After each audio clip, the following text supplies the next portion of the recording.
warka ugu weyn saakay saaxiibayaal waa heshiiskii Soomaaliya iyo Turkiga ee shidaalkeena badda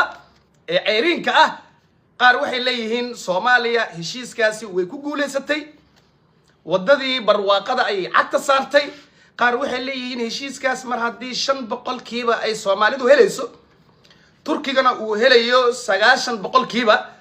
heshiis oo sadbursi ah oo dambi qaran ah weey bawad heshiisku waa dambi baa la marayaa waxaan rabaa heshiiskaasi si qoto dheer ah inaan maanta u dul istaago shacabka Soomaaliyeed aan u sharaxo ilaan dawladdu inta meel soo istaagto ma sharaxayso heshiis caalami ah oo ay la gashay jaararkeeda ama dawladaha caalamka heshiis noocaas dunida ma ka dhacay qaabka heshiiska loo maray goobaha shidaalka laga qodayo ee barwaaqadu ay ku soo aaday iyo faa'iidada heshiiskaasi Soomaaliya ay ka helayso 5% kaliya iyadoon eemba markale ya Cabduqaadir Boos studio waa Nairobi saaxiibayaal soo dhawaada waxaan rabaa inaan si hor dhaca idinku sheego barnaamijka horta waa barnaamijkeena share gareesta waxaad la socoteen ilan qodob kasta qodob baa dabcan la socda maalmahan shabaab waxay soo weerarayeen Galgaduud Hiiraan Shabeellaha Dhexe wax kala ma Soomaaliya hore u socon waxay xog ku maqleen ama xan ku maqleen in shidaalki Soomaaliya uu diyaar yahay lana doonayo in la qodo dawladda diidan marka shidaalkaas oo Turkigana mucaaradsan ee Soomaaliya ayaa ayagana dagaal ka riixay marka qodobkaas gadaal ka sharaxi doonaa heshiisku muxuu yahay horta waa sax baarlamaanka horta Soomaaliya heshiiskan saxiixay haddii mar baarlamaanka Soomaaliya aqalka sare aqalka hoose ay isla meel dhigaan heshiis loo soo jeediyo xukuumadda ay u soo jeedisay heshiiskaas macnihiisu waxa waa loo dhan yahay waa horta baarlamaanka Soomaaliya qabiil maahan moogta waa 4.5 waa cadaalad weey horta ma loo dhan yahay heshiiska baarlamaanka saxiixa kii Turkigana waa hor yaalla hadda heshiiska muxuu yahay marka waa soo koobaya Soomaaliya heshiiskan waxay ka helaysaa waa sax 5% 5% waxa qaadanaya qolihii sahmiyay ee ka shaqeeyay ee kormeerayaasha ahaa ee wax soo indheeyay ayaa dafaya 90% waxa qaadanaysa Turkiga sababtu maxay tahay sababta Soomaalida hadda waxyaabaha beenta looga dhaadhicinayo ayaa rabaa inaan u sharaxo haddii aad boos ku leedahay Garowe oo aadan haysan wax qarash ah oo aad ku dhisato ama Baydhabo ku leedahay ama Muqdisho ku leedahay oo shirkadda Hormuud ama Golis ay ku timaado ay ku tiraa waxaan rabaa inaan halkan ka dhiso dabaq 10 piano ah $1 bilyan ku bixaysa mishaarka bishii aan ka qaadanayna waa $2,000 adiga maxaa ku leedahay waxaad ku leedahay $200 sababtoo adiga ma haysanin wax qarasha oo aad ku dhisato dabaqaas ma haysatid teknolojiyad ma haysatid farsamo ma haysatid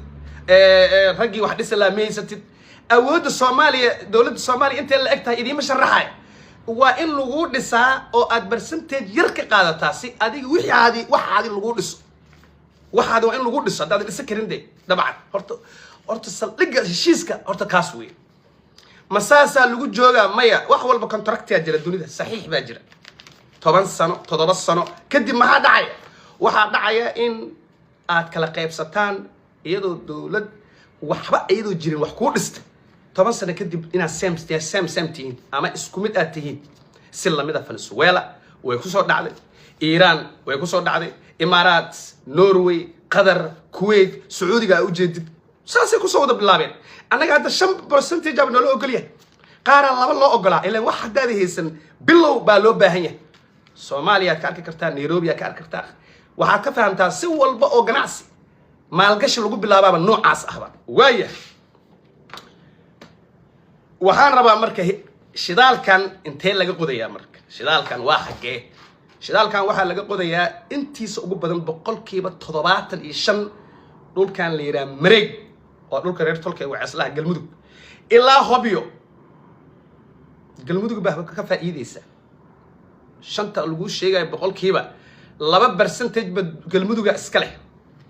waska gaftamaya laakiin galmudug meesha laga soo saaro waay wadankana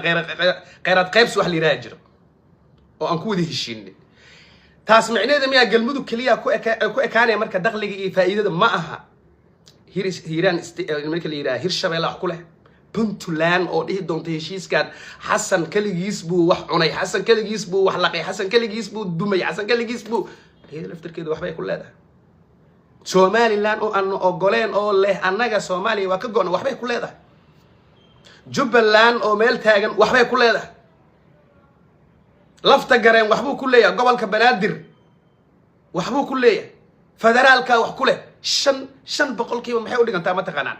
waa 20 bilyan ku dhawaad waay waxaa fursad helaya dhalinyarada Soomaaliyeed ee shaqo la'aanta ah ee maalin kasta tahriiba ee badaha ku dhamaaday ee gabdhiyi wiilal iyo kuwa aan shaqada haysan ee dalka jooga ama lagu gumaysto oo lagu rafaadiyo shaqooyinka waxay heli doonaan halkaas ay shaqo ka helayaan wiilka Soomaaliyeed ee $300 ama $200 maanta ku shaqeeya ama askariga hatta waxa laga yaabaa inuu iska baxo halkaas iska tago 5 6 7 ku shaqeeyo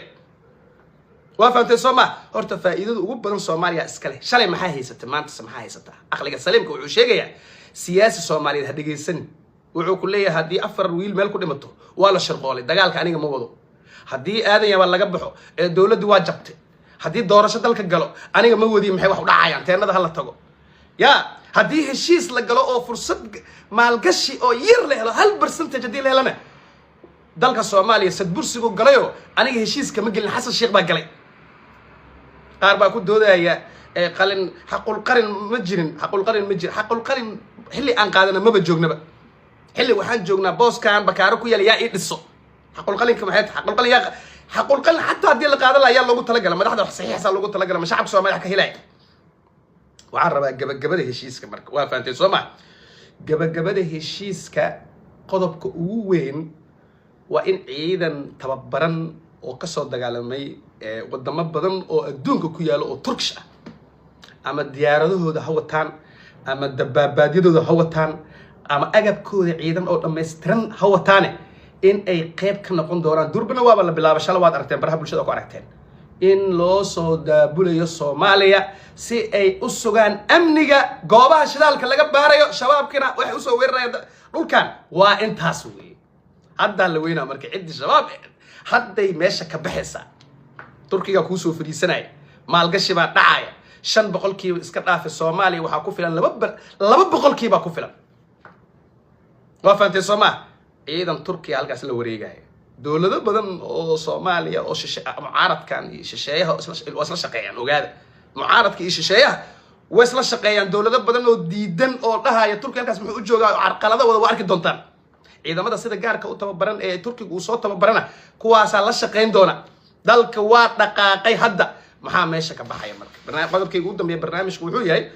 meesha waxa ka baxaya damac kasta oo gurcan ama fool xun oo la mid ah kii ra'iisul wasaaraha Ethiopia Abiy Ahmed uu Soomaaliya ku damcay waa meesha ka baxaysa hadii heshiiskan kaliya ma aha khayraad in noo soo saaro oo anaga aan wax ka helin kaliya ma ahane heshiiskan wuxuu sii xoojinayaa ilaalinta iyo mataqaana badaheena Soomaaliya oo dhanba ilaalintooda ba qayb ka ah hatta markabkan hadda shidaalka baaraya oo soo saaray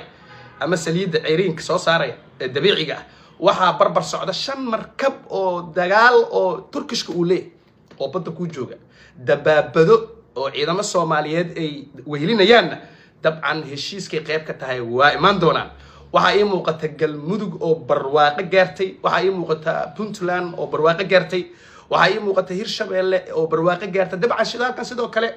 waxa laga soo sheegayaa Jubbaland qayb ka mid ah ma badna iyaduna qaybteeda ka qaadanaysa dalku waa dhaqaaqay laakiin hees baa iga maqan waxay leedahay hadii saas dhacdo nin bay meel bugtaa حسن بدي والله حسن بد معفا imagine 2 sano 2 jeer nin kursi soo fuulay oo madaxweyne Soomaaliyeed noqday bad Soomaaliya 5% ka imaanayso aqliga saliimka inta ku laabato wax ma ka heli karaa asaga Cabduqaadir Boosa nafka galin umadan Soomaaliyeed wuxuu qofkii wuxuu taabto uquba aan dhamaana ku dhacdaba dalal wuxuu la xadi kara waa jira laga Soomaaliyeed 1 sent ninka ka hado aakhiri adduun dhacdo ku wareeraya waayahay intaasaan barnaamijkayga waxaan ku soo gabagabaynayaa waa saaxiibkiin Cabduqaadir Boos oo idinka soo salaamaya meel aan ka fogeyn aadan yaban bye bye